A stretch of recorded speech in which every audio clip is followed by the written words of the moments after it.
I'm an ex-Christian looking back at bad arguments I found in The Case for Faith. Kreeft argues here that suffering is necessary to prevent people from becoming impossibly spoiled brats, and Earth from being like hell. As evidence, he provides a summary of an episode of The Twilight Zone and a thought experiment asking us to imagine creating a utopia where we attempt to prevent evil. He concludes that in order to prevent all evil and suffering, you must remove all freedom, reducing people to puppets. First, citing an episode of a TV show to argue his point is bizarre. The Twilight Zone is fiction, and it's about as helpful in understanding an afterlife as watching Star Wars is to understanding physics. Second, if he's right, doesn't that mean that in heaven either there must be suffering or people there are reduced to puppets?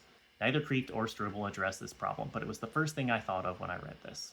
In the past, I was taught that the resolution to this conflict was that we'd be given a perfected nature in heaven, allowing us to live freely without sin. But wouldn't that mean that God actually can create a world without suffering, and Kreeft is wrong about it being necessary?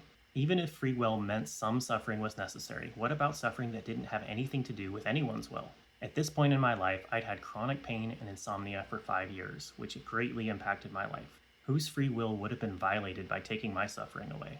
And where was my free will not to have that happen? I couldn't believe that free will had anything to do with why God allowed suffering.